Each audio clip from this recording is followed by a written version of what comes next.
درخت اپنا پھل خود نہیں کھاتے، دریا خود اپنا پانی نہیں پیتے۔ پتہ ہے کیوں؟ کیونکہ دوسروں کے لیے جینا ہی اصل زندگی ہے۔ وہ شخص کامیاب نہیں ہو پاتا جس میں ناکامی کا خوف کامیابی کی چاہت سے زیادہ ہو۔ رشتے خون کے نہیں احساس کے ہوتے ہیں، اگر احساس ہو تو اجنبی بھی اپنے ہو جاتے ہیں، اگر احساس نہ ہو تو اپنے بھی اجنبی ہو جاتے ہیں۔ اچھے کے ساتھ اچھے رہو، لیکن برے کے لیے برے مت بنو، کیونکہ تم پانی سے خون صاف کر سکتے ہو پر خون سے خون نہیں۔ اگر کچھ الگ کرنا چاہتے ہو تو بھیڑ سے ہٹ کر چلو، بھیڑ ہمت تو دیتی ہے پر شناخت چھین لیتی ہے۔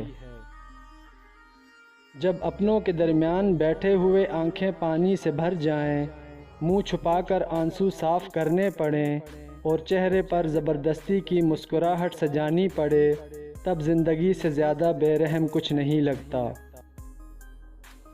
آہستہ آہستہ انسان دوسروں کو قائل کرنا چھوڑ دیتا ہے، اسے سمجھ آ جاتی ہے کہ کس کی کتنی پرواہ کرنی ہے، کس سے کتنی امید رکھنی ہے اور کس سے کتنا فاصلہ رکھنا ہے۔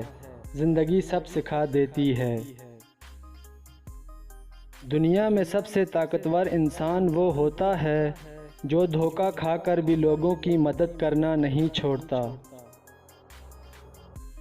زندگی کی سب سے بڑی غلط فہمی یہی تھی کہ بڑے ہوتے ہی زندگی بڑے مزیدار ہو جائے گی۔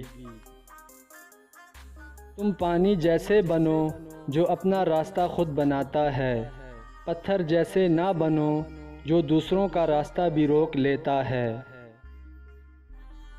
کسی کو اخلاق میں شکست دینا جنگ میں شکست دینے سے بڑی جیت ہے۔ جن سے محبت کی جاتی ہے انہیں چھوڑا جا سکتا ہے، بانٹا کسی قیمت پہ نہیں جا سکتا۔ انسان جب زندگی کے امتحانوں سے گزر کر پتھر ہو جاتا ہے تو کوئی دل دکھا بھی دے تو برا نہیں لگتا۔ ان لوگوں سے مت ڈرو جو اپنا بدلہ لینا جانتے ہوں، ہمیشہ ان لوگوں سے ڈرو جو اپنا معاملہ اللہ پر چھوڑ دینے والے ہیں۔ ہم میں سے زندہ وہی رہے گا جو دلوں میں زندہ رہے گا، اور دلوں میں زندہ وہی رہتے ہیں جو آسانیاں بانٹتے ہیں، محبتیں بانٹتے ہیں۔ کائنات کی سب سے مہنگی چیز احساس ہے جو دنیا کے ہر انسان کے پاس نہیں ہوتی۔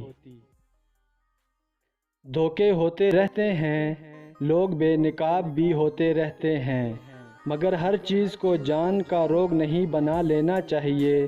مسکراؤ اور آگے بڑھ جاؤ۔ کچھ لوگ اپنے آپ کو انسان نہیں فرشتہ سمجھتے ہیں، ان کا کام بھی فرشتوں جیسے ہیں، یعنی دوسروں کے گناہوں اور برائیوں کا حساب رکھنا۔